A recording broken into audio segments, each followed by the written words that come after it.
اور وہ اپنے خاندان والوں تک واجبات اور حرام کا پیغام پہنچاتے. تو پلٹ کے یہ کہا جاتا کہ یہ علماء، یہ مولوی، یہ ملا ان کا بنایا ہوا اسلام.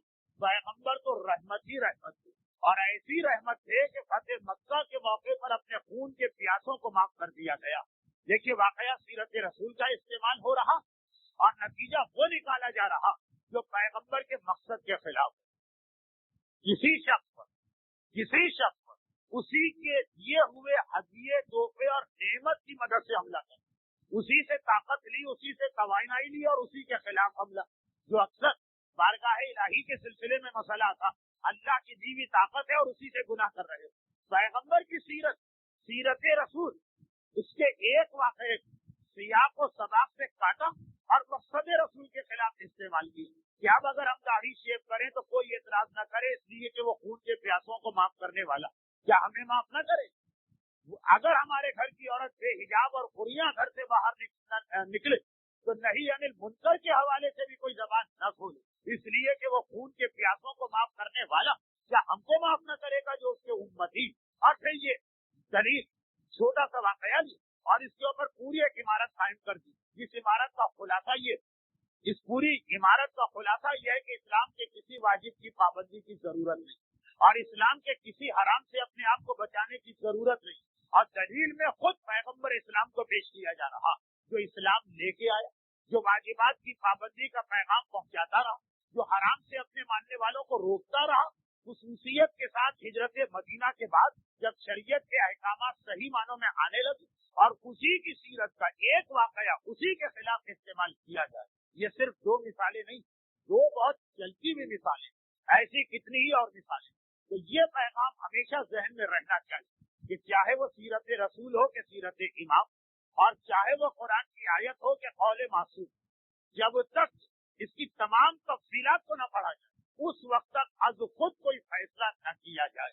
اور جو ان تمام تفصیلات کو جاننے کے قابل ہو جائے اسے ہم اپنی دینی زبان میں مجتہد کہتے ہیں. جب کوئی مجتہد بن گیا اسے تو نتیجہ نکالنے کا اختیار، اس سے پہلے تک چاہے آدمی کتنا ہی صاحب علم کیوں نہ ہو، نتیجہ نکالنے کی اجازت نہیں ہے. کیوں؟ ہم اپنی آنکھوں سے دیکھ رہے ہیں کہ صحیح واقعے سے غلط نتیجہ کتنے لوگوں نے نکالا اور بار بار نکالا. خیر، اب اور میں مثالیں دوں گا تو بات بڑھتی چلی جائے گی. خصوصیت کے ساتھ ابھی میں نے عرض کیا کہ سیرت رسول وہ سبق لینے کے بجائے جو آج کے معاشرے میں اور ہے، ہم بالکل الٹا سبق لینے لگے کہ جی پیغمبر کا پیغام فقط دل بہلانے کے لیے تھا ورنہ عمل ومل کی ضرورت نہ تھی. ارے 23 سال اتنی زحمتیں پیغمبر کو اٹھانے کی ضرورت کیا پیش آ رہی؟ اگر یہ سارا نظام فقط زبانی، اگر اس کے بعد عملی اعتبار سے آدمی کو اپنے آپ کو بدلنا نہ، واقعاً جو سبق، واقعاً جو پیغام سیرت رسول سے ہم کو لینا وہ یہ کہ دین کے نام پر، مذہب کے نام پر عمل کرتے ہوئے جتنی بھی زحمتیں ہیں ان سب کو برداشت کرو اور پھر یہ سوچ کے برداشت کرو کہ یہ تو کچھ بھی نہیں. آج کا ماحول اور آج کا دور، دو چھوٹی چھوٹی حدیثیں سنیے پھر ربط ملے گا. یہ بے ربط بات نہیں. ہم نے پیغام کیا لیا؟ گانا حرام نہیں ہے، حلال. ہم نے پیغام کیا لیا کہ کسی واجب اور حرام کی پابندی کی ضرورت نہیں ہے کیونکہ فتح مکہ میں سب کو معاف کیا گیا. جو فتح مکہ میں سب کو معاف کر سکتا ہے روز قیامت تو یقیناً معاف کرے. یہ ہم نے خلاصہ نکالا سیرت رسول. خلاصہ اگر وہ نکل جو پیغمبر بار بار بیان کر رہے ہیں، دو روایتیں. پہلی سورہ عنکبوت کے شان نزول والی روایت، یہ میں اکثر پڑھتا رہتا ہوں لیکن سیرت رسول میں نہیں، عام مجالس. سورہ عنکبوت کے شان نزول، اس کی تفصیل میں جاؤں گا تو پورا وقت اس میں صرف ہو جائے گا. صرف شان نزول کا پہلا حصہ تقریباً پیغمبر کے رسالت کے اعلان کو 5 سال گزر چکے، 5 سال سے کچھ کم، اور شدت کے ساتھ مکے کے مسلمان کافروں اور مشرکین مکہ کے مظالم کا نشانہ بنے ہوئے. اب وہ مظالم کی بھی کیفیت بتا دی جائے تبھی 3-4 منٹ گزرے، تفصیل میں جانے کی گنجائش ہے. لیکن بلال حبشی کا واقعہ، عبداللہ ابن مسعود کا واقعہ، عمار یاسر کا پورے گھر کا واقعہ، خود عمار، ان کے والد یاسر، ان کی والدہ سمیہ اور خباب ابن عرد کا واقعہ کہ وہ تو مرتے دم تک اپنی پشت کے سفید نشان دکھایا کرتے تھے. یہ اس لیے پڑے تھے کہ لوہے کی سیخوں کو آگ میں گرم کر کے اس سے ان کی پشت کو داغدار کیا جاتا تھا. یہی خباب ابن ارت کا واقعہ ہے نا. ایک دن جب تھوڑا سا وقت ملا مظالم کے درمیان ان کو سانس لینے، غلام ہے تو ان کے آقا ظلم اٹھاتے، خاندان کا کوئی آدمی ہے تو خاندان والے ظلم اٹھاتے، کوئی اجنبی مکے میں رہتا ہے تو پڑوسی ظلم اٹھاتا. خباب ابن ارت کو غلام. ایک دن موقع ملا تھوڑا، کیونکہ کفار مکہ یہ بھی کوشش کرتے تھے کہ ان کے ظلم کا نشانہ بننے والا مرنے بھی نہ پائے. اتنا ظلم کرو کہ پھر وہ بچ، تاکہ دوسرے دن نیا ظلم کرنے کا موقع ملے. خباب ابن ارت پیغمبر اسلام کی تلاش میں تو نہیں، خانہ خدا کی زیارت کے لیے مسجد الحرام میں داخل ہوئے.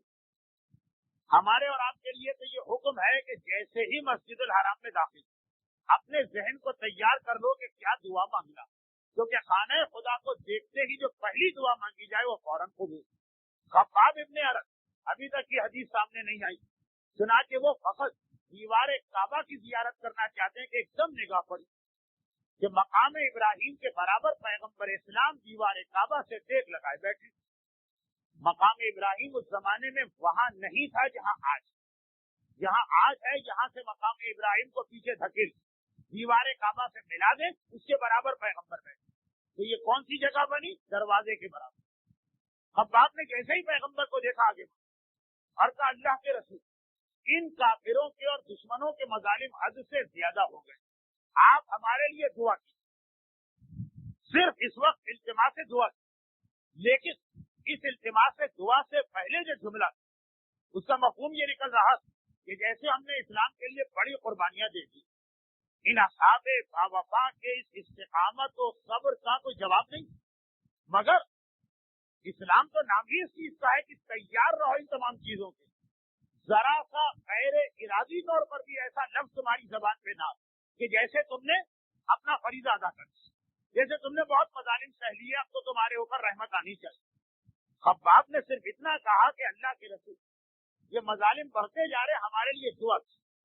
پیغمبر کے چہرے کا رنگ سرخ ہے. سورہ عنکبوت کی شان نزول کا یہ واقعہ. اور ایک مرتبہ کہا کہ تم لوگوں کو کیا ہو گئے، زبان پہ دعویٰ ایمان کرتے اور ایمان کی خاطر مصیبتیں برداشت کرنے کو تیار نہیں ہوتی. تم پر کیا مصیبتیں آئیں جو تم سے پہلوں پہ آئیں؟ کیا تمہیں نہیں معلوم کہ جو پہلے کے مسلمان گزرے زمین میں گڑھا کھود کے ان کو آدھا اس میں دفن کیا جاتا اور ان کے سر پر آرا رکھ کر ان کے سر کو اس سے کاٹا جاتا، جسم کے 2 ٹکڑے کیے جاتے. کیا تمہیں پتا نہیں کہ لوہے کی کنگھیاں بنا کر ان کے جسم کے ایک ایک جوڑ کو ان کنگھیوں کی مدد سے نوچا جاتا؟ پیغمبر فرماتے کہ جب تم نے اسلام قبول کیا تو اس سے زیادہ قربانیوں کے لیے بھی تیار رہو. اور بس فوراً وہ سورہ عنکبوت نازل ہو گیا جو ہر شب قدر میں آپ پڑھ کے اس پیغام کو دہراتے ہیں. احسب الناس ان یترکوا ان یقولوا آمنا وهم لا یفتنون. کیا تم نے یہ سمجھ لیا کہ خالی اپنے آپ کو مومن کہہ کے چھوڑ دیا جاؤ اور تمہارا کوئی امتحان نہ ہوگا؟ اللہ کا رسول اصل پیغام یہ دے رہا، گانے کو حلال کرو، شراب کو حلال کرو، جھوٹ اور غیبت کو حلال کرو، حرام رزق کو حلال کرو، نمازوں کو معاف کراؤ، روزوں کو معاف کراؤ. یہ سیرت رسول نہیں ہے جو ہم میں سے بہت سو کی محنتوں کا خلاصہ ہی. یہ ہے سیرت رسول. کہ ایک بار خباب ابن ارت جیسے صاحب کہ جن صحابی کے مخلص ہونے پہ عالم اسلام کا اجماع اور جنہوں نے واقعاً یہ مصیبت برداشت کی کہ لوہے کی سیخ کو آگ میں ڈال ان کی پشت کو اس سے داغدار کیا جاتا، مگر پیغمبر کہہ رہے اسلام قبول کیا، ان سب کو برداشت کر. دوسری وہ حدیث کہ جس کا حوالہ شہید باقر صدر، اور یہ حدیث آپ کو آغا تیجانی کی پہلی کتاب کے آخر میں ملی. آغا تیجانی یونس کے وہ عالم کہ جنہوں نے نجف کے پہلے دورے مرحوم آیت اللہ خوئی اور شہید باقر صدر سے ملاقات کی اور اتنے متاثر ہو کے آئے کہ اس کتاب کی پھر ایک ایک سطر بتا رہی کہ کتنے متاثر. اور اس کتاب کے آخر جب وہ اپنا یہ واقعہ لکھتے کہ جب دوبارہ میں نجف میں پہلی دفعہ نجف گیا تھا، دشمن اہل بیت نجس سمجھتا تھا، کافر سمجھتا تھا، مشرک سمجھتا تھا، نجس سمجھتا تھا. اور دوبارہ گیا تو اس طرح کہ وہ خبر لے کے گئے جو پہلے خط کے ذریعے بھجوا چکا کہ تیونس میں تاریخ میں پہلی مرتبہ عید غدیر کا جشن بپا ہوا. اور جب دوبارہ نجف جاتے